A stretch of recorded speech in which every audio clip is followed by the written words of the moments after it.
This is the MERIDA Mission, built for taking on fast-paced UCI-style gravel races and winning, with a single-minded focus on gravel speed. But I also happen to think that if you've only got space for one drop bar bike in your life, it should be this one, and here's why.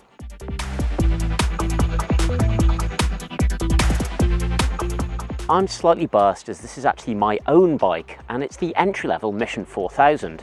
Now, we've got loads of great road and gravel bikes in our lineup, but what drew me to the Mission is how versatile this bike is, starting with the tyre clearance. The Mission can fit 40mm tyres with a load of space around them for mud, so it's plenty capable on the smoother end of the gravel spectrum. But as I live in the UK and most of our roads are pretty battered, having a bit more rubber on the ground makes life much more comfortable. Your body gets an easier time, you don't need to be quite as diligent looking for potholes, and for a more mountain biker person like me, looking down and seeing a relatively chunky bit of rubber is very reassuring indeed. Now, I've kept the standard tyres on this Mission 4000, but if you go down to a 35mm tyre, you can also fit full fenders onto this bike, which makes it an ideal winter or commuting machine too.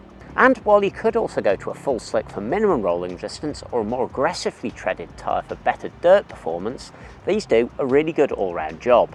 Another nice thing about the Mission is that you can still run a double chain set instead of being limited to a single one, and the 2x10 gear axe fitted to this bike is ideal. It means there's gear range for everything from road to dirt, with nice closed steps in between the gears for keeping in the sweet spot. Now, a 1x setup is great for pure gravel riding and racing, but having a 2x setup suits the way I use this bike perfectly. While wireless drivetrains are great, being cable operated means I don't have any batteries to worry about going flat. And oh yes, this is a third, fourth, fifth bike, keeping it affordable makes sense too. The next key reason why I love this thing is the frame and the geometry. Now, the Mission gets a full carbon fibre frame, so it's a very respectable weight even for this base model. And where it wins over the Silex in my opinion, that's our other gravel bike, is that the riding position is much lower and much more aerodynamic.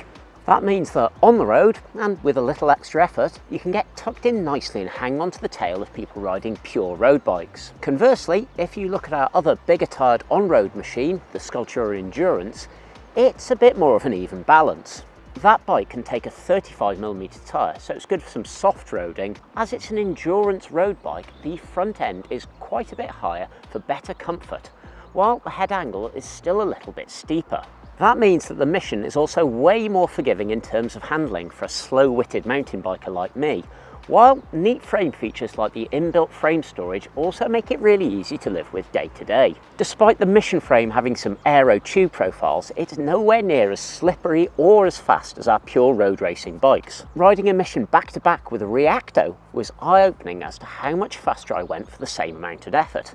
So if you're a serious roadie or racer, it really is a no-brainer to go for the real deal in the form of the lightweight Sculptura or the aero Reacto. However, I'm using this bike for training and fun group rides, so that doesn't really matter to me. And a little bit more extra means I'm just going to be a little bit fitter, right?